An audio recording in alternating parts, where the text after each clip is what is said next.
a lady doing some things. She a teacher. Now I'm talking about somebody who you know what I'm talking about. And I know sometimes our babies can get out of line. Oh yes they can. You know some of them. You know. You know. Bo and Bobo and Nene them. You know. But it's really getting out of hand when a teacher can't control her temper. Teacher can't control his temper. And know that we are the examples of how people are to carry themselves. We live in hard times. Whenever you get in a time where children are telling parents what to do. Can I get a witness in here? Well, there was a time, and it's still a time in my house. There was a time that kids did not tell parents what they were going to do. That's right. They didn't ask. They didn't even ask a question. They didn't even say why. It's not even about why.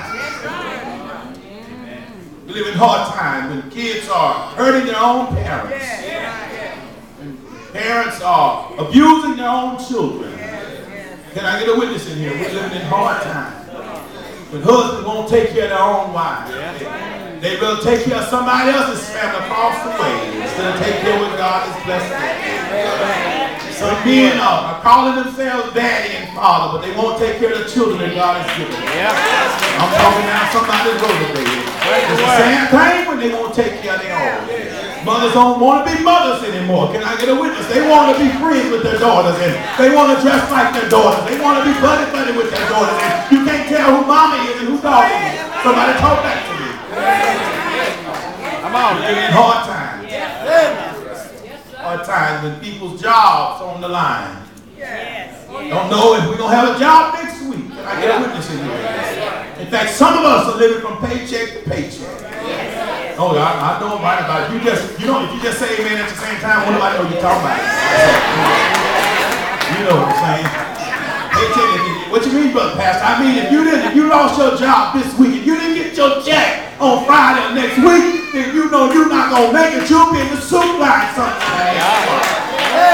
It's that hard time. It's hard time. In fact, many of us don't even know we're gonna have a job. They'll tell us we have one this week, but next week we may not even have a job. I get a witness in me. It's hard time, but I want to tell you this morning and to bring you some good news. And all I've shared with you today, I want to tell you there is some good news. There's good news. There's good news for the hard time that you're living in. And here in the text, we'll find out the life of Aeneas, how there was good times, good news for his hard time. We see here in the text that it came fast as Peter passed throughout all the quarters. Peter was on his missionary journey. You know, Peter was a strange fellow. He was a powerhouse among the apostles. Now you gotta understand though, Peter had a past. Don't think Peter didn't have a past.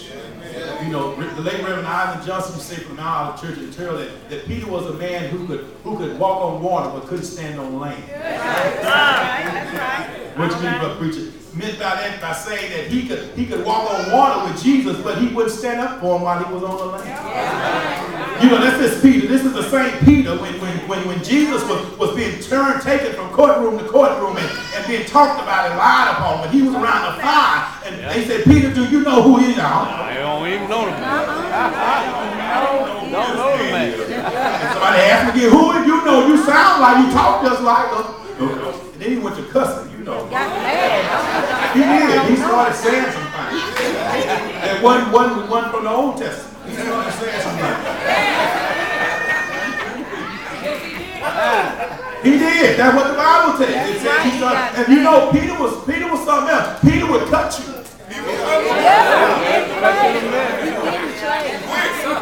That was his past, and that's not my present. But Peter would cut you.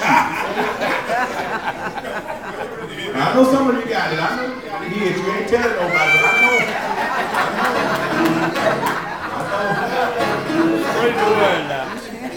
Peter would cut you. But Peter had a transformation in his life. He had repented of his sins, and the Lord turned his life around. He was filled with the Holy Ghost. Yes. And now the Peter who denied the Lord, the Peter who cut off somebody, the Peter who would talk about other folks is the same one who turned around and started talking about Jesus. Yeah. And here he is in the text. Yeah. Going everywhere. Yeah. Telling folks, you know, Paul has now gotten saved, so the church is not under much persecution. That's right. And here he is. He goes into this town. And in this town of Luda, and that's what it's pronounced, it's not Luda, it's really Luda. And it says that he found a certain man named Aeneas. Now, in the town in which Peter goes into is a town that has a church that has been established by Philip. And many of the people that he's going into town with are people who are Christians. Verse 32 calls them saints. They are the called out ones. They are the ones who are now believers who have been converted to the Christian faith. And he's in a town among other Christians trying to build them up and encourage them along their Christian journey. And while he's building them up, the text says he finds a certain man named Aeneas. Watch Aeneas. Kept his bed 8 years, sick of the palsy. We see three things in this text today. We're going to see a helpless cripple. We're going to see a healed cripple. And we're going to see a hopeful crowd, This helpless cripple, his name is Aeneas. Yes. The text says in King James, he kept his bed 8 years. Now, you got to understand a couple of things about Aeneas, this helpless cripple. The text says that he was a man who kept his bed, which means he was bedridden. Bedridden, right. That's what it means.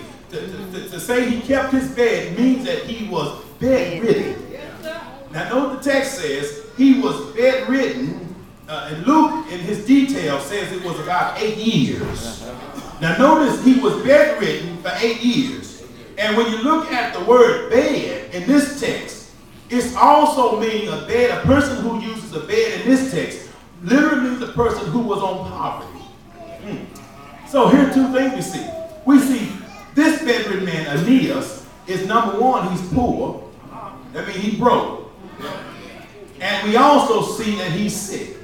Now, if you want to see a bad spot to be in, to be sick and broke. Now, if you're sick and you got a little piece of money, you go find out some doctors or something. You know what I'm talking about. You find some specialists somewhere. If you're just sick and you got a little money. And then again, if you're well and you're broke, it ain't so bad. If you're well, got the health and strength, you're able to move around, go find a job. You can go look for a job. You know what I'm talking about. I'll pick up cans if I had to. I know how to clean a commode out with some gloves.